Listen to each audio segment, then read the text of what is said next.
Ave Regina, Mater misericordiae, vita dulcedo, estes nostra salve.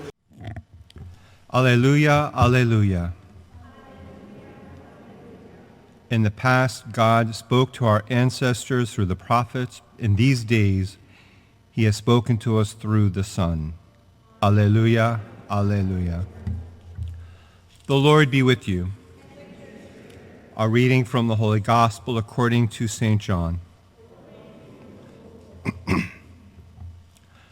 John was standing with two of his disciples, and as he watched Jesus walk by, he said, "Behold the Lamb of God." The two disciples heard what he said and followed Jesus.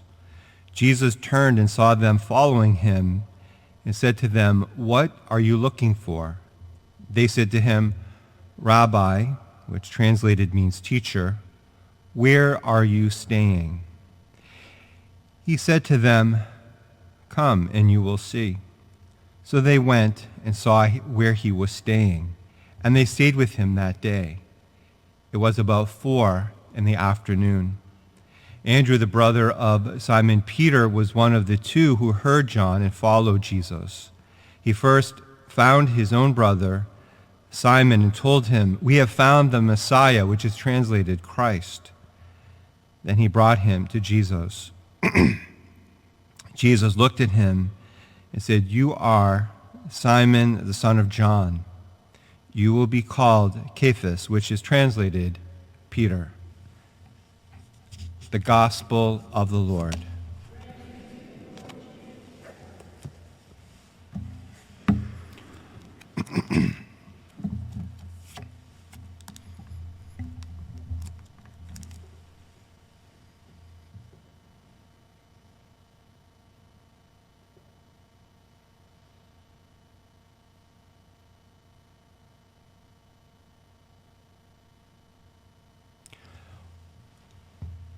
What an important and amazing question Jesus could ask us each day. What are you looking for? In today's gospel, we have John the Baptist with two of his disciples. And we can imagine that these disciples have had great training. They have spent time with John the Baptist. They have watched how he lives. They had listened to his teaching.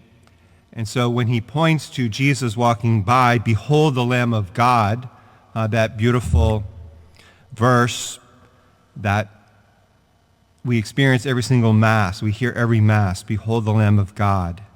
And when John says, "Behold the Lamb of God," the disciples, they've been trained, they've been formed for this moment. And so they begin to follow Jesus. But it's a very interesting interaction, isn't it? They're kind of just following him, and Jesus realizes that they are following, and Jesus turns around and says, "What are you looking for?" And also very interesting, like, why did they not just say, "Well, we're looking for the Messiah. John the Baptist told us you're the one." But interestingly, they say, "Rabbi, where are you staying?" They respond with the question with a question. Where are you staying? And then Jesus says, "Come and you will see." And I was thinking about that this morning, like, why did they ask, "Where are you staying?" But I think that for disciples, staying is important. When you stay with someone, that's where you're formed, where you're taught. And so I guess it would be an appropriate question, where are you staying? And as Jesus tells them, "Come and you will see," they do in a very short time. Just a very short moment. It says it was about 4 p.m. They weren't with him very long when they understood and realized, yes, this really is the Messiah that John the Baptist was speaking of. So it was a very immediate experience for them. They were trained well by John the Baptist. Today we have the feast of St. Elizabeth Ann Seton, a very amazing woman who was brought up in the Episcopal Church, and born in 1774. And she had 5 children. She was traveling with her husband to Italy. And while he was in Italy doing business, he got ill. And she spent a lot of time in a chapel with the Eucharist and attending. She didn't receive communion, but she attended Holy Mass. And her husband died. She had one daughter of the 5 children with her, and she lost everything. But in that experience of the true presence of Jesus in the Eucharist, she was Christian, but in that experience with Jesus in the Blessed Sacrament, when she came home, she kept hearing, "Come and see," from Jesus, right? She kept hearing his call to something deeper. And what was the deeper? The deeper was the Blessed Sacrament, Jesus' true presence. And against her family's wishes, and knowing that it would bring her to greater poverty, she became Catholic.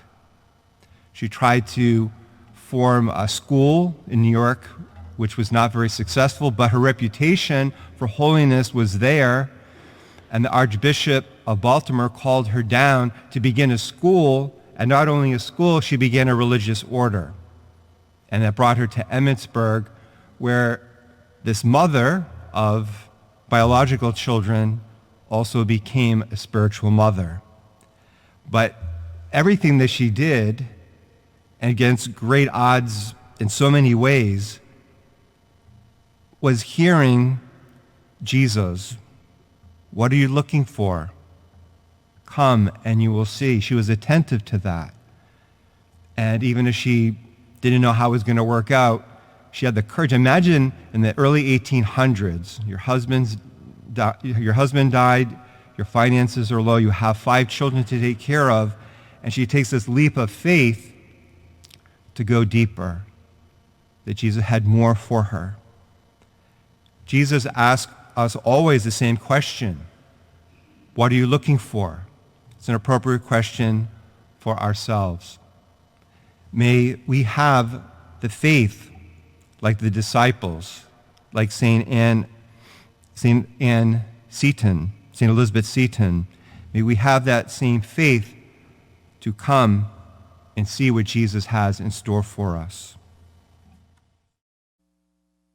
Regina Caeli, letare, alleluia, qui aquam meruisti portare, alleluia, resurrexit sicut dixit,